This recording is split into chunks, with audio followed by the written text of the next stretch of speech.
या previous session में जो डिस्कस किया गया था तो वो चल रहा था इनहेरिटेंस के बारे में, जो है वो थोड़ा सा जो है वो बतलाया गया था कि इनहेरिटेंस क्या होता है और किस तरीके से जो है वो इनहेरिटेंस में हम लोग जो है वो डिस्कस करते हैं। तो इनहेरिटेंस से पहले जो है वो दो तरह की जो है वो कंडीशंस को बतलाया गया था इनहेरिटेंस में। यानी कि अगर इनहेरिटेंस बेसिकली यूज क्यों किया जाता है, एक क्लास के प्रॉपर्टीज को दूसरे क्लास में एक्सेस करने के लिए जो है वो इनहेरिटेंस जो है वो यूज किया जाता है। तो इसमें जो है वो दो तरह का जो है वो मेथड है।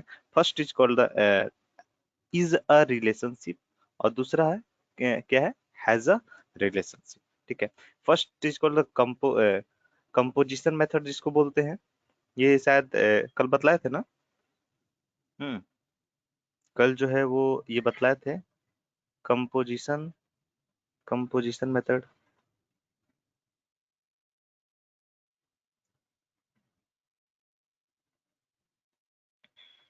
कंपोजिशन मेथड आई थिंक कल डिस्कस किए थे ये सारा कुछ या नहीं, एग्जैक्टली मुझे याद नहीं है, शायद मैंने नो किया सर, था डिस्कस। कंपोजिशन नहीं किए थे। हम्म, बतलाए थे दो तरह से जो है वो किया जाता है। एक को बोला जाता है इज इज अ रिलेशनशिप और दूसरे को बोला जाता है हैज अ रिलेशनशिप। तो ये नहीं बतलाए थे।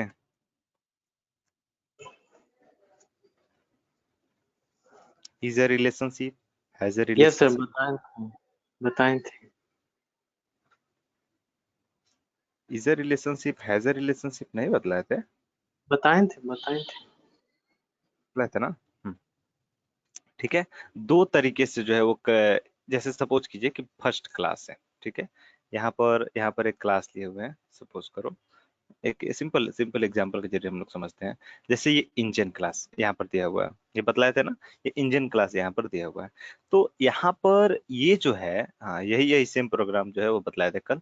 तो इसके अंदर में जो भी प्रॉपर्टीज, प्रॉपर्टीज का मतलब है कि वेरिएबल्स हो सकता है, मेथड्स हो सकता है, जैसे कि M1 मेथड है, M2 मेथड है। ठीक है, और ये कार ऑब्जेक्ट है। ठीक है, तो ये कार जो है, कार एक अलग क्लास है। यहाँ पर कार एक अलग क्लास है, इंजन एक अलग क्लास है। अगर जो इस कार के अंदर इंजन के सारे प्रॉपर्टीज को, properties means variables as well as method, सबको अगर जो एक्सेस करना चाह रहे हैं किसके अंदर, कार के अंदर, तो दो तरीके से हम लोग कर सकते हैं।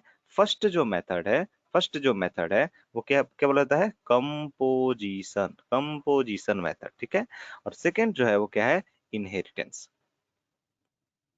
इनहेरिटेंस आगे चल के हम लोग देखेंगे जब दोनों को कंपेयर करेंगे और कहां पर किसका यूज करना है वो हम लोग समझेंगे। ठीक है, फर्स्ट तो दोनों से अवेयर होंगे कि कंपोजिशन मेथड क्या है, इनहेरिटेंस क्या है। ठीक है, then we will go for the difference and where we have to use the composition, where we have to use the inheritance, like that.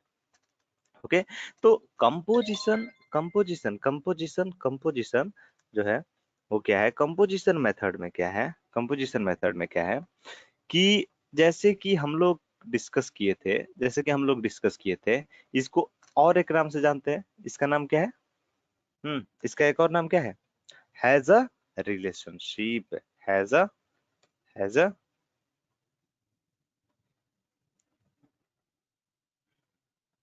Relationship, has a relationship. इसको has a relationship जो है, has a relationship जो है वो क्यों बोलते हैं, क्योंकि इसमें जो है वो किसका यूज करते हैं हम लोग, ऑब्जेक्ट का यूज करते हैं। सिंपल है, यहाँ पर आप देख सकते हो इस एग्जांपल में कि अगर जो हमको कार क्लास का ऑब्जेक्ट के थ्रू, ऑब्जेक्ट किसका रहेगा, कार क्लास का, बट एक्सेस करना है किसका, इस क्लास के ऑब्जेक्ट को, तो सिंपल क्या है, इस क्लास के प्रॉपर्टीज को एक्सेस करना है। तो जिस क्लास के प्रॉपर्टीज को हम एक्सेस करना चाह रहे हैं उसका क्या कर लेंगे, सिंपली ऑब्जेक्ट क्रिएट कर लेंगे। आप देखो यहाँ पर, जहां पर इसका कंस्ट्रक्टर है कार क्लास का, और इसके अंदर यहाँ पर ये लाइन समझिएगा, ये लाइन क्या कर रहा है, ऑब्जेक्ट क्रिएट कर रहा है किसका, इस इंजन क्लास का। यानी इंजन क्लास का ऑब्जेक्ट क्रिएट करके डायरेक्टली हम लोग एक्सेस कर रहे हैं इस क्लास के अंदर facility of this engine class. ठीक है। तो ऑब्जेक्ट क्रिएट करेंगे इंजन क्लास का, यानी कि किसी भी क्लास का ऑब्जेक्ट हम लोग क्रिएट कर सकते हैं और उसके प्रॉपर्टीज को एक्सेस कर सकते हैं। That is called the composition method. ठीक है। खैर बहुत ज्यादा डीपली जानना, कंपोजिशन मेथड का भी यूज होता है और इनहेरिटेंस का भी यूज होता है। ठीक है। तो कंपोजिशन मेथड तो क्लियर है। इससे पहले भी एक एग्जांपल दिए थे आपको कि कैसे दूसरे क्लास को एक्सेस करना है, दूसरे क्लास के मेंबर को किस तरीके से किसी और क्लास के अंदर जो एक्सेस करना है तो कैसे करेंगे, ये सारा कुछ तो बतलाए हुए थे पहले भी। एक एग्जांपल जो है हम लोग देख चुके हैं। ठीक है। नेक्स्ट जो अब हम लोग को जो मेन मेन टॉपिक जो पढ़ना है वो पढ़ना है क्या, इनहेरिटेंस। इनहेरिटेंस ये जो है वो वीवीआई टॉपिक है। ठीक है। इनहेरिटेंस ये this is the most common property, this is the most important, one of the most important topics में से उसका है इनहेरिटेंस। तो इनहेरिटेंस के बारे में भी जो है वो कल बतलाए थे। इनहेरिटेंस में हम लोग देखे थे बहुत सारा कि जैसे इनहेरिटेंस का मतलब क्या होता है, एक क्लास को दूसरे क्लास में इनहेरिट करें तो इसका क्या मतलब होता है। सपोज करो real type real life example जो हम लोग देख चुके हैं। ठीक है। अब हम लोग आते हैं टेक्निकली। टेक्निकली का मतलब है कि क्लास ऑब्जेक्ट से रिलेट करके। जैसे सपोज करो कि ये पहला क्लास है, सपोज करो ये पहला क्लास है, this one is called the first class. First class. अब ये फर्स्ट क्लास है और ये सेकंड क्लास है, सपोज करिए दूसरा क्लास है। ठीक है।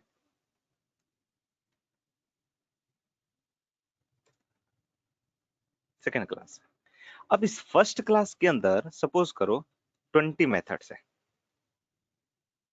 20 मेथड्स है, 20 मेथड्स फर्स्ट क्लास के अंदर है और इसके अंदर जो है वो 40 मेथड्स है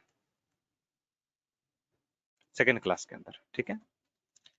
तो अगर जो हम लोग इंडिपेंडेंटली यूज कर रहे हैं दोनों को, इसको भी इंडिपेंडेंटली यूज कर रहे हैं, इसको भी इंडिपेंडेंटली यूज कर रहे हैं, तो इंडिपेंडेंट रहने का मतलब ये हो गया कि अगर जो हम इस मेथड को, यानी ये जो 20 मेथड्स इसके अंदर बने हुए हैं, अगर जो हम एक्सेस करना चाहेंगे तो कैसे एक्सेस करेंगे, by creating first class object. यानी फर्स्ट क्लास का ऑब्जेक्ट क्रिएट करके हम लोग इसके 20 मेथड को एक्सेस कर सकते हैं। और अगर जो इस सेकेंड क्लास के 40 मेथड को एक्सेस करना चाहेंगे, अगर इस सेकेंड क्लास की इस 40 मेथड को एक्सेस करना चाहेंगे तो कैसे करेंगे, by creating second class object. यानी सेकेंड क्लास ऑब्जेक्ट क्रिएट करके हम लोग कर सकते हैं। ठीक है। बट जब इसको इनहेरिट कर देंगे कहां पर, सेकेंड क्लास में, यानी फर्स्ट क्लास को इनहेरिट कर देंगे कहां पर, सेकेंड क्लास में। इनहेरिट कर देंगे किसमें, सेकेंड क्लास में। तो अब जो है वो सेकेंड क्लास के पास टोटल मेथड्स कितना हो जाएगा, 40 प्लस 20, 20। यानी अब इसके पास जो टोटल मेथड हो गया वो कितना हो गया, 60 मेथड्स। यानी कि अब अगर जो हम लोग चाहें तो इस सेकेंड क्लास के ऑब्जेक्ट के ही थ्रू इस 60 मेथड को एक्सेस कर सकते हैं। 60 का मतलब है 40 जो इसका है और 20 जो ऊपर वाले का है। Are you getting the point, are you getting the point और नॉट। यस। ठीक है। तो simple, that's why main purpose of inheritance is what, code reusability. Code reusability कैसे हुआ सर, सपोज करो कि यहाँ पर एक क्लास बनाए हुए, I am just removing this all. I think इसको कॉपी किए थे हम, गया कहाँ है ये सब, कहीं दूसरी जगह कहाँ कॉपी कर दिए थे, जहाँ तक हमको याद है कॉपी किए थे इस सबको। फिर से कर लेते हैं।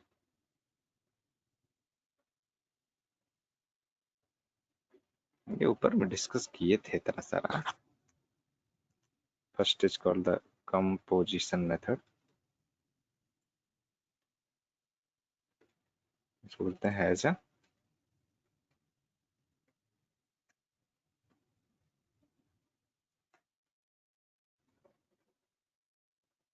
ठीक है। अच्छा चलिए,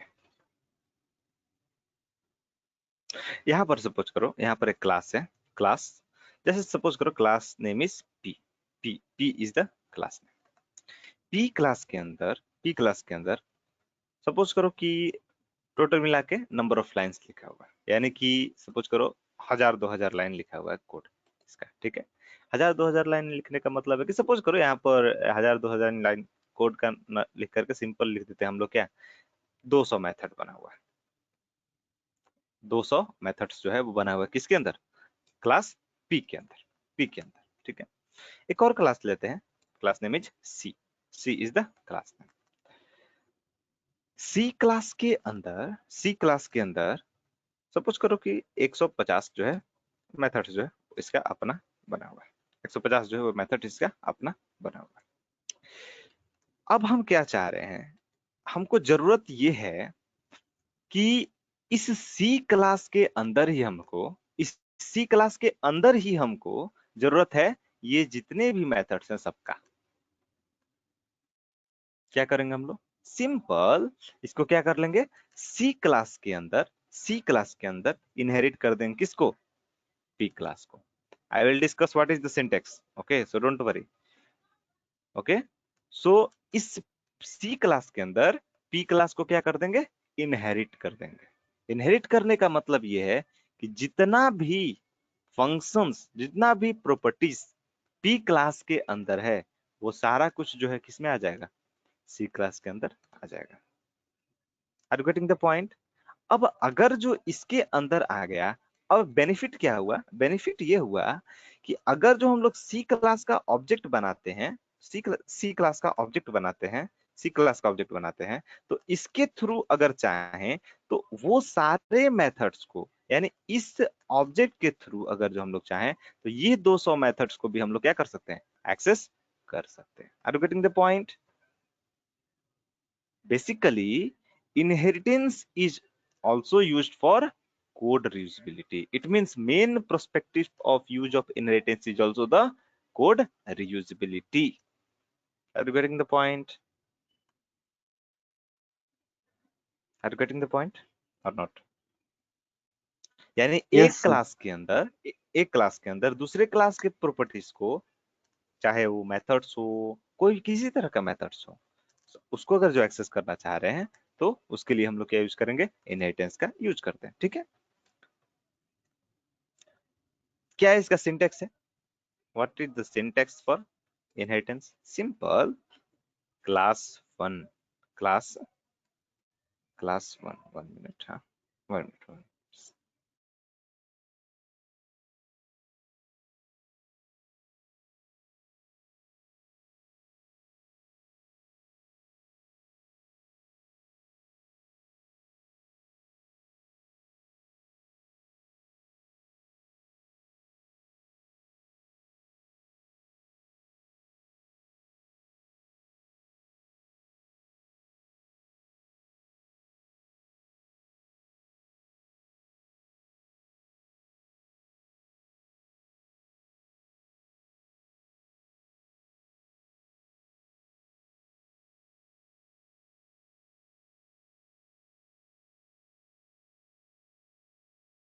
Yeah, what is the syntax?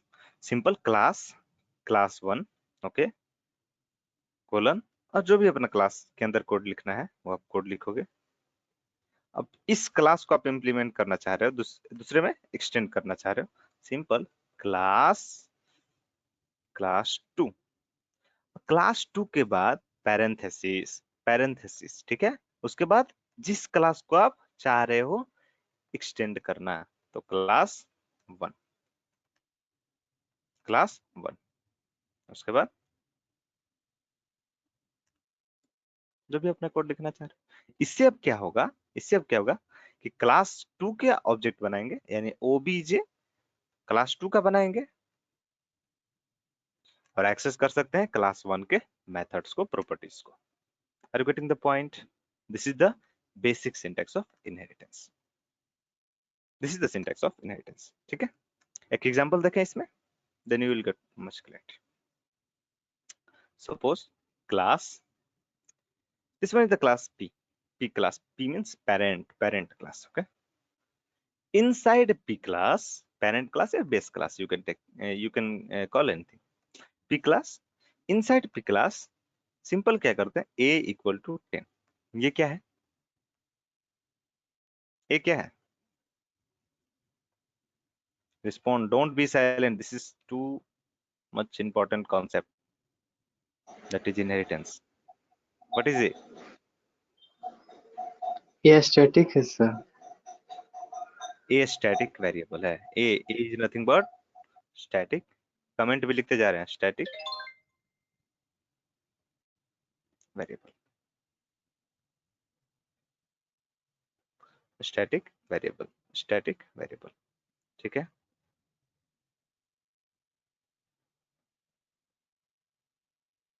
Static variable. ठीक है, उसके बाद जो है एक फंक्शन लेते हैं def, कोई भी एक फंक्शन, सिंपल.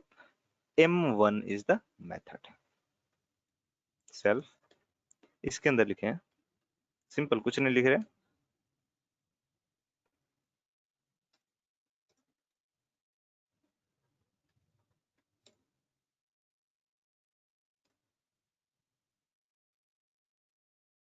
ये क्या है, m1, what is m1? Method. किस तरह का मेथड है, इंस्टेंस मेथड. कैसा मेथड है, इंस्टेंस मेथड. ओके, उसके बाद at the rate,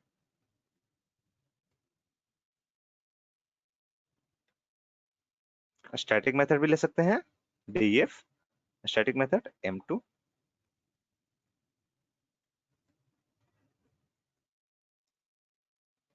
this is m2 static of p class. हर तरह के मेथड को दिखला रहे हैं एक्सेस करके, at the rate class method, df m3, कोई किसी तरह का मेंबर हो सब एक्सेस होगा, क्लास वेरिएबल यहाँ पर.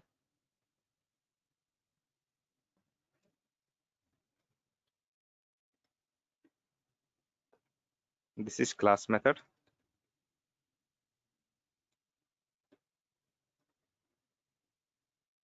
इंसेट. एक क्लास यहाँ पर क्रिएट हो गया, डेट इज p क्लास. ठीक है, यहाँ पर लिख देंगे इंस्टेंस मेथड. अब ये जो है कमेंट लिख रहे हैं, ये जो लिखे हुए हैं वो कमेंट है. ठीक है, यहाँ पर ये जो है वो प्रोग्राम का पार्ट नहीं होता है, डॉक्यूमेंटेशन. ठीक है, कमेंट एक इस तरह का मेथड है, स्टैटिक मेथड. यहाँ पर तो शो हो रहा है, ठीक है, लिखने की जरूरत नहीं. अब यहाँ पर आप देखो एक दूसरा क्लास बनाते हैं, class C stands for child class. अब इस सी क्लास, चाइल्ड क्लास के अंदर, चाइल्ड क्लास के अंदर क्या करना चाह रहे हैं हम लोग, ऊपर वाले क्लास को इनहेरिट करना चाह रहे हैं. तो क्या लिखेंगे, C bracket P, that's all, C bracket P. यानी कि पी को क्या करेंगे हम लोग, इनहेरिट कर दिए यहाँ पर. ठीक है, इनहेरिट किए. अब इसके अंदर भी कुछ है, सपोज करो कुछ भी नहीं है, दैट्स ऑल, सिर्फ पास लिख दिए. पास का मतलब है इस क्लास के अंदर कुछ भी लिखे हुए नहीं. अब सिंपल क्या करेंगे हम लोग, इस क्लास का ऑब्जेक्ट बनाएंगे. किस क्लास का, सी का, obj c equal to C class, that's all. अब इस obj c के द्वारा, इस ऑब्जेक्ट के द्वारा चाह रहे हैं तो m1 को भी एग्जीक्यूट करा सकते हैं, इसी इसी के थ्रू चाहे तो m2 को भी एग्जीक्यूट करा सकते हैं. ठीक है, m2 को भी एग्जीक्यूट करा सकते हैं, इसी के थ्रू m3 को भी एग्जीक्यूट करा सकते हैं. क्लियर है, अगर a को भी एक्सेस करना चाह रहे हैं तो a को भी एक्सेस कर लेंगे, यानी सिंपल लिख देंगे print the value of a equal to objc dot a. हालांकि ये ऑब्जेक्ट किसका है, सी क्लास का है, सी क्लास का है. तो सी के अंदर चूंकि इनहेरिट किए हैं, किसको एक्सटेंड किए हैं, किसको, पी के थ्रू. सी को एक्सटेंड किए हैं पी के थ्रू। इसका मतलब है कि जितना भी प्रॉपर्टी है किसका, इस पी क्लास का, जितना भी प्रॉपर्टी है इस पी क्लास का, जैसे कि यहाँ पर ये स्टैटिक वेरिएबल है, यहाँ पर ये इंस्टेंस मेथड है, यहाँ पर ये स्टैटिक मेथड है, यहाँ पर ये क्लास मेथड है, ये सब जो है वो बाय डिफॉल्ट आ जाएगा किसके अंदर, सी के अंदर। जबकि सी के पास क्या है, जीरो, सी के पास कुछ भी नहीं है। सी के पास अपना कुछ था क्या, नहीं, सारा कुछ तो पी वाला आ गया। Are you getting the point और not?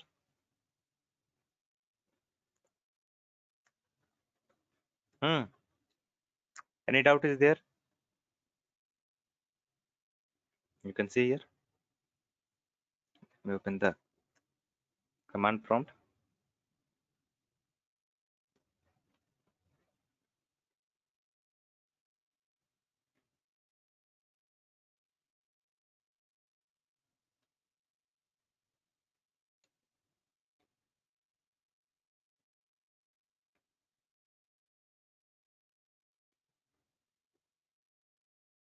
You can see here.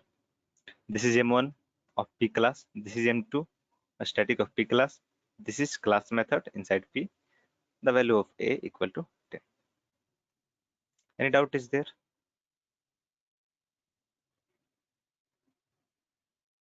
One minute. Any doubt?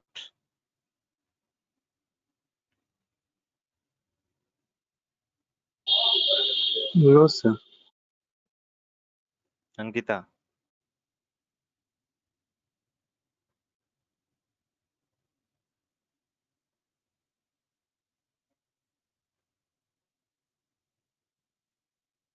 Once again. Okay. Simple है अंकिता, यहाँ पर आप देखो क्या किए हैं कि ये क्लास पी लिए हुए हैं, ठीक है, एक क्लास बनाया है। इस क्लास के अंदर ये एक स्टैटिक वेरिएबल लिए हुए हैं, ठीक है। यहाँ पर ये लिखे हुए हैं कमेंट, ठीक है, जस्ट इग्नोर दिस लाइन, ये पार्ट ऑफ कोड नहीं है। यहाँ पर एक वेरिएबल लिए हुए हैं ए, उसके बाद फंक्शन एक लिए है, स्टैटिक ये इंस्टेंस फंक्शन लिए हैं, और दूसरा एक स्टैटिक मेथड लिए हैं, वही फंक्शन मेथड सब यहाँ चलता है, ठीक है। उसके बाद एक क्लास मेथड लिए हैं, ठीक है। तो तीन, अब क्या किए हैं कि एक और क्लास दिए हैं यहाँ पर, दूसरा क्लास दिए हैं, इसके अंदर कुछ भी नहीं लिए हैं, कुछ भी नहीं लिखना है तो क्या लिख देंगे, सिंपल पास लिख देंगे। ये बतलाए थे बहुत पहले जब आप फंक्शन पढ़ा रहे थे उस टाइम बतलाए थे। अगर एक फंक्शन लेना चाह रहे हैं कोई, या कोई भी चीज फंक्शन फंक्शन के बेसिस पर बतलाए थे, जब कोई भी हम फंक्शन क्रिएट कर रहे हैं उसमें कुछ भी स्टेटमेंट नहीं देना चाह रहे तो सिंपल क्या लिख देंगे हम लोग, पास लिख देंगे। हालांकि इसमें रख सकते हैं, इस क्लास में भी हम लोग बना सकते हैं इस तरह का प्रॉपर्टीज, हम लोग यहाँ पर भी डिफाइन कर सकते हैं, यहाँ पर भी हम लोग डिफरेंट मेथड बना सकते हैं, डिफरेंट वेरिएबल्स ले सकते हैं, वो सब कुछ कर सकते हैं। बट हम लोग नहीं करना चाह रहे हैं, अब नहीं कुछ किए हैं, सिंपल क्या लिख दिए, पास लिख दिए, यानी कि इस क्लास के अंदर क्या है, कुछ भी नहीं है, ठीक है।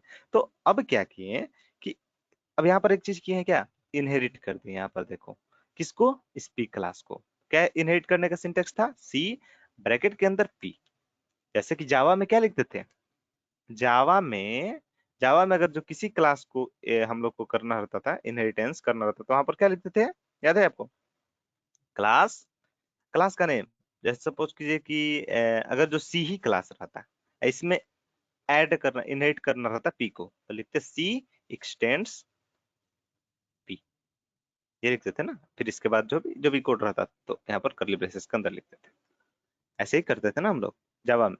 बट यहाँ पर क्या है कि इस एक्सटेंड्स के जगह पर, इस एक्सटेंड्स और इसके जगह पर क्या लिख देंगे हम लोग, सिंपल इस तरह का यूज करेंगे, यानी पैरेंथेसिस का यूज करेंगे, सी के अंदर पी डाल देंगे, यानी जिस क्लास को भी आपको एक्सटेंड करना है, इनहेरिट करना है, उस क्लास को डाल देंगे। इनहेरिट जैसे ही करेंगे तो सारा पी का जो भी प्रॉपर्टी है, प्रॉपर्टी का मतलब है जो भी ये सारा कुछ है लिखा हुआ, वो सब बाय डिफॉल्ट अवेलेबल हो जाएगा किसके लिए, सी के लिए, यानी सी में वो सारा कुछ आ जाएगा। और अब सी का ऑब्जेक्ट बनाएंगे, यहाँ पर आप देखो सी का ऑब्जेक्ट बना रहे हैं, और इसी का ऑब्जेक्ट के थ्रू M1 को भी कॉल कर रहे हैं, M2 को भी कॉल कर रहे हैं, M3 को भी कॉल कर रहे हैं, यानी M1, M2 और M3 सब बाय डिफॉल्ट अवेलेबल हो जाएगा। क्लियर है?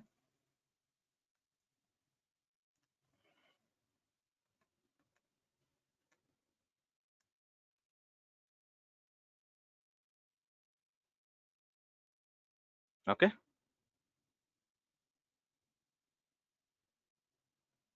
ठीक है।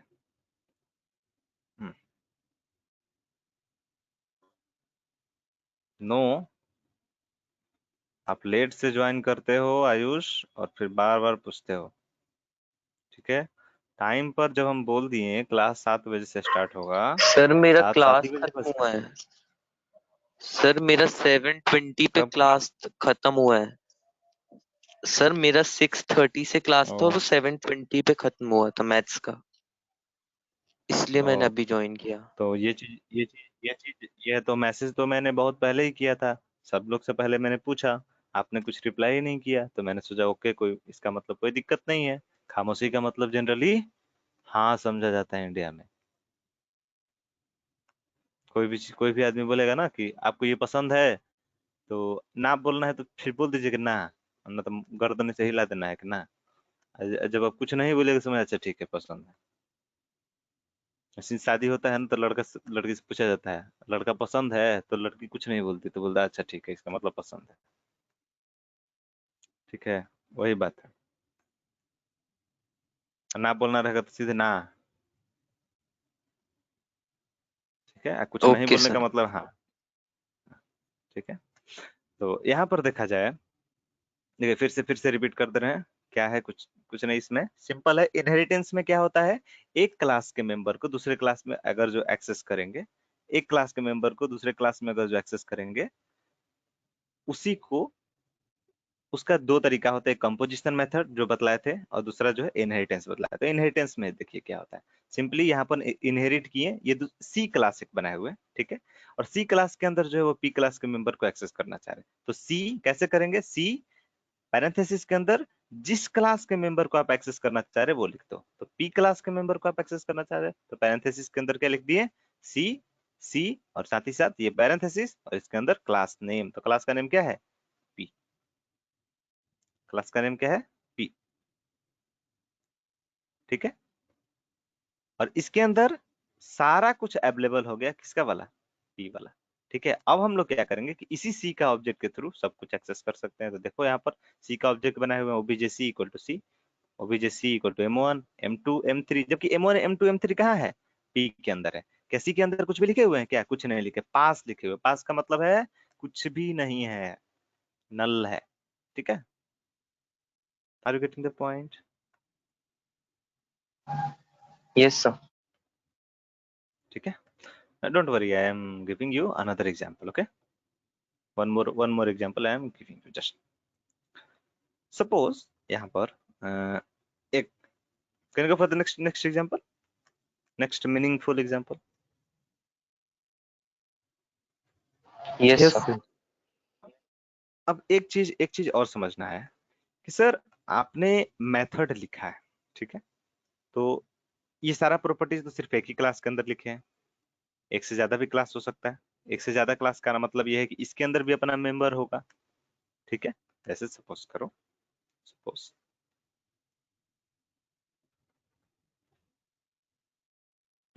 एक क्लास लेते हैं, क्लास नेम ले लेते हैं person, person is the class name, df underscore init underscore self name as.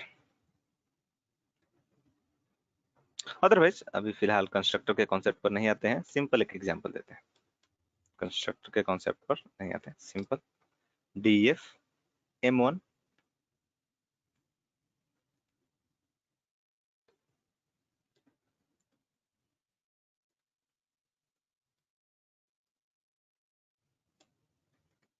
Next में हम लोग देखेंगे कंस्ट्रक्टर वाला। ठीक है, और वहां पर थोड़ा सा एक लूप होल्स है, और उसको हम लोग देखेंगे, लूप होल्स को डिस्कस करेंगे, क्या लूप होल्स है उसमें इनसाइड पर्सन क्लास।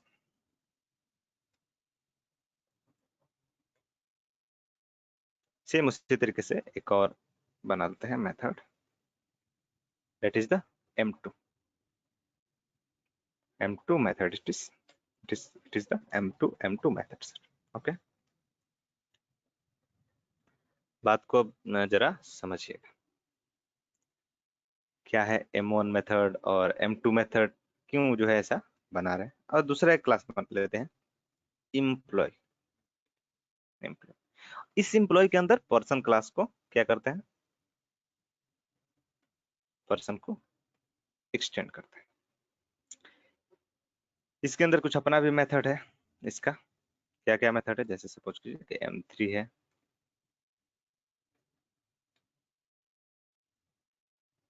इसके अंदर कुछ भी message, this is M3 method of,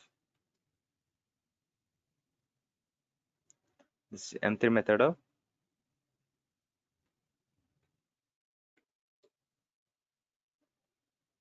employee class,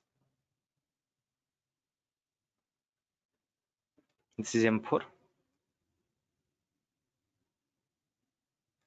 method of inside the employee class. Okay, अब यहाँ पर आप समझो कि दो क्लास यहाँ पर अवेलेबल है। First class is the person class, जिसमें कि कितना मेथड है टोटल, टोटल कितना मेथड है, दो। एम्प्लॉय क्लास के अंदर कितना मेथड है, दो। अपना इसका दो मेथड है। अब प्लस में चूंकि यहाँ पर इनहेरिट किए हुए, किसको, पर्सन क्लास को, तो यानी कि ये दोनों मेथड आ गया कहाँ पर, यहाँ पर इनहेरिट होके आया, तो दो प्लस दो, दो प्लस दो, टोटल मेथड कितना हो गया बाबू, चार। यानी कि एम्प्लॉय क्लास के अंदर चार मेथड हो गए, दो पहले से था और दो इनहेरिट होकर के आया। यानी कि अगर जो हम लोग एम्प्लॉय क्लास का ऑब्जेक्ट बनाते हैं, ओबीजे ई से रिप्रेजेंट कर रहे हैं, equal to employ, employ class का अगर जो ऑब्जेक्ट बनाते हैं, तो क्या ओबीजे ई डॉट M1 क्या ये एक्सेसिबल होगा sir, respond, obje.m1 it will be accessible or not,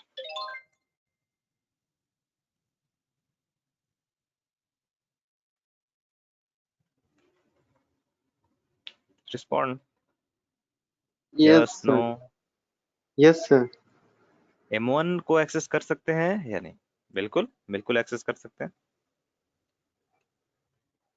you can see here this is M1 inside the person class, ठीक है। क्या M2 को भी एक्सेस कर सकते हैं, क्या M2 को भी एक्सेस कर सकते हैं, यस सर। M2 को भी एक्सेस कर सकते हैं, yes you can see here this is, oh sorry 1 minute हाँ, सेव नहीं किया, या फिर M1 ही कमेंट लिखा वहां हुआ है पर सर M1 स्टेटमेंट में। M1 ही लिखा हुआ है यहाँ पर। This is M2 method inside the person class. Okay, Ankita, is it clear ना?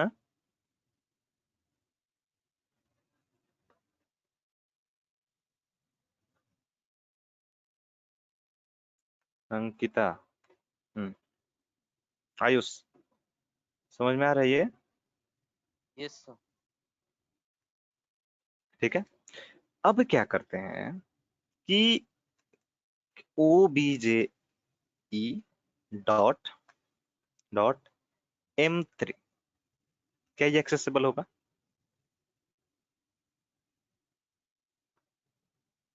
Yes employ sir, employ class का है, एक्सेसिबल है। क्या ये एक्सेसिबल होगा, अरे ये तो खुद का है इसका, तो बिल्कुल बिल्कुल एक्सेस होगा, क्यों नहीं होगा। M3 की जगह N3 लिखा गया, जो भी है वो तो लिखा हुआ है इसके अंदर, M3 होगा। ओके, ठीक है। अब यहाँ पर अगर जो M4 लिखें, क्या ये एक्सेसिबल होगा, यस सर। बिल्कुल बिल्कुल ये एक्सेसिबल होगा, कोई इशू इसमें नहीं। अब यहाँ पर समझने वाली बात ये है, यहाँ पर एम्प्लॉय का ऑब्जेक्ट क्रिएट किए, ठीक है, एम्प्लॉय का ऑब्जेक्ट क्रिएट किए और एम्प्लॉय के ऑब्जेक्ट से ऊपर वाले यानी पेरेंट वाले क्लास का जितना भी प्रॉपर्टी है वो सारा एक्सेस कर पा रहे हैं, क्योंकि यहाँ पर इसको क्या किया गया, इनहेरिट किया गया, ठीक है, यहाँ पर इनहेरिटेंस का यूज किया गया, ठीक है। बट एक डाउट है सर, क्या डाउट है मेरा, सपोज यहाँ पर ऑब्जेक्ट जो क्रिएट कर रहे हैं एम्प्लॉय क्लास का ना क्रिएट करके पर्सन क्लास का करे, अगर जो क्रिएट पर्सन क्लास का ऑब्जेक्ट क्रिएट करें, अब क्या इस पर्सन क्लास के ऑब्जेक्ट के थ्रू डॉट M1 को कॉल कर सकते हैं या नहीं, पर्सन क्लास के ऑब्जेक्ट के थ्रू M1 को कॉल कर सकते हैं या नहीं, it will be accessible sir और not, it is my doubt. Yes sir, yes sir. Yes sir, accessible it होगा। Will be accessible, yes sir, yes बिल्कुल एक्सेसिबल। बिल्कुल एक्सेसिबल होगा, you can see here this is M1 inside the person class, okay well next, अगर जो हम लोग चाहें M2 को एक्सेस करना सर, क्या एक्सेसिबल होगा,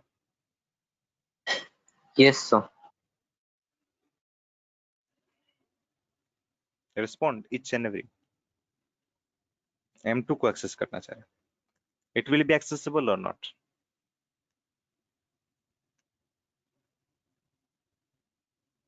यस सर, एक्सेसिबल होगा, ये भी M2 भी। ओके M2 भी एक्सेसिबल होगा।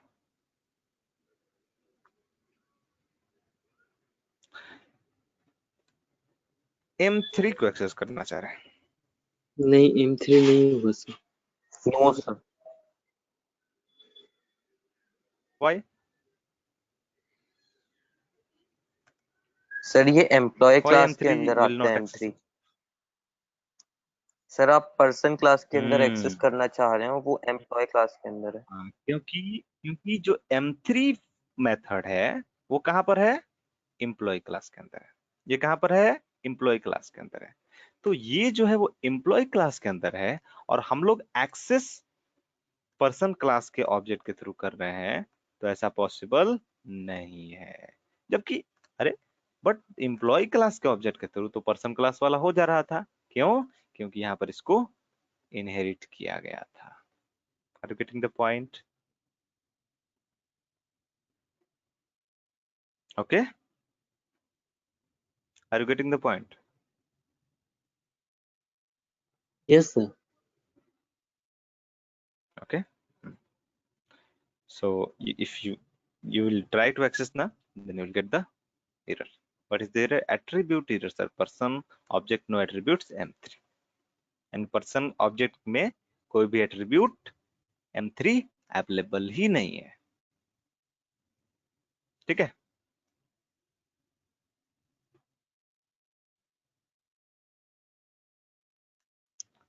Any doubt up to it, no sir. okay so can you go for the next level, types of inheritance, types of inheritance। Yes sir. अब जो है different different types के inheritance जो है वो होते हैं, ठीक है, पाइथन में डिफरेंट डिफरेंट टाइप के इनहेरिटेंस, पाइथन के जितने भी उप प्रोग्रामिंग्स हैं सारे में टाइप्स ऑफ इनहेरिटेंस होते हैं। किसी को पता है कितने टाइप्स के इनहेरिटेंस होते हैं, टाइप्स ऑफ इनहेरिटेंस, हाँ जितना भी नाम याद है आप बोल सकते हो, types of inheritance, types of inheritance, how many types of inheritance is there in Python. Ankita, you already aware with the up programming and you are not responding,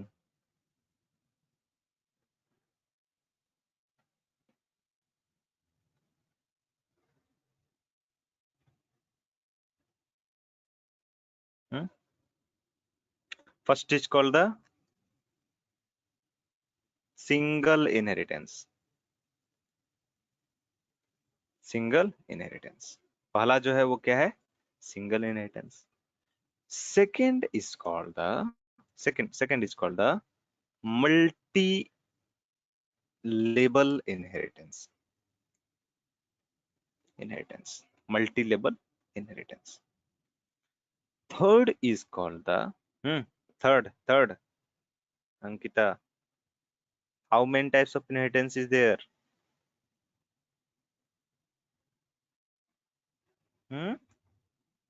Respond, don't be confused.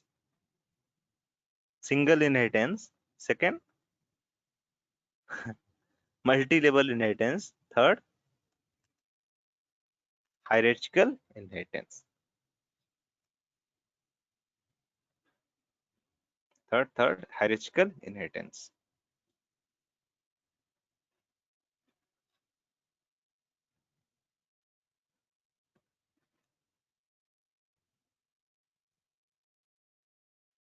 Hierarchical, kindly cross check the word meaning. Hierarchical, ठीक है. Number 4.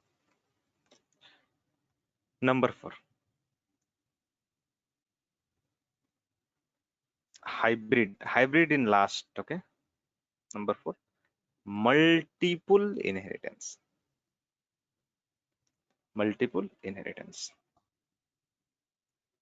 Number 5,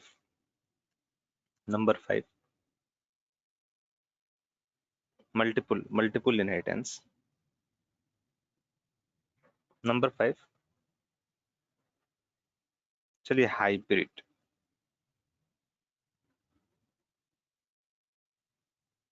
inheritance. hybrid inheritance. और एक और inheritance होता है,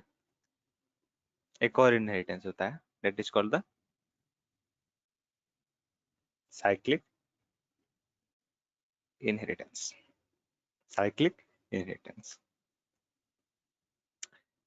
This cyclic inheritance is a wrong concept in inheritance. This is not available in any programming language. Okay, ये है ही नहीं inheritance, ठीक है. बट फिर भी इसको रखा जाता है, क्यों? क्योंकि इसको ये बताने के लिए कि आप अगर जो ये गलती करते हो तो उस केस में आपको एरर मिलेगा, ठीक है. तो इसको टाइप्स इसलिए टाइप में रखा जाता है ताकि इसको ये बताया जाए कि ये चीजें नहीं है. जैसे होता है ना कि कुछ लोगों का कांटेक्ट इसलिए सेव करना पड़ता है ताकि गलती से उसका फोन उठ ना जाए. कभी कभी ऐसा भी सिचुएशन आता है, ठीक है. कुछ लोग का कांटेक्ट इसलिए सेव करना पड़ता है ताकि गलती से उसका फोन उठ ना जाए. जैसे कांटेक्ट सेव नहीं रहेगा, गलती से बोले देंगे उठा, कहाँ हेलो कौन, बस, ठीक है. It is something like that. Okay. So cyclic inheritance is not supported in any programming language. whatever it is Java, it is C++, it is Python, it is C#, .NET, anything, anywhere it is not going to support, but it is a problem. That's why it is written inside the types of inheritance. Okay, so simple है. कितने inheritance हम लोग को पढ़ना है? 5, ठीक है. Java programming की सबसे बड़ी कमी यही है कि इसमें मल्टीपल इनहेरिटेंस का कोई सपोर्ट जावा में नहीं था. जावा में मल्टीपल इनहेरिटेंस जो है वो सपोर्टेड नहीं था. जावा के लिए ये जो है वो बड़ा प्रॉब्लम है, ठीक है. मल्टीपल इनहेरिटेंस सपोर्टेड नहीं था.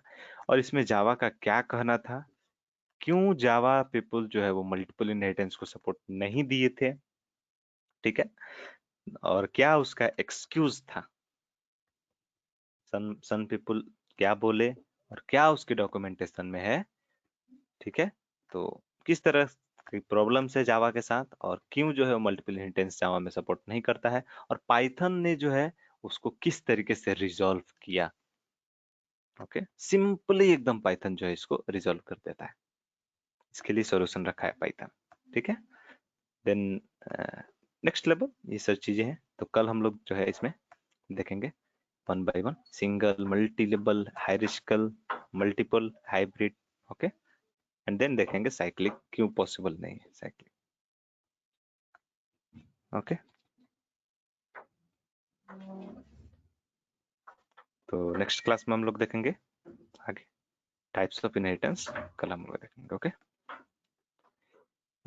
एक चीज और है, कल जो है वो मॉर्निंग में सेशन रख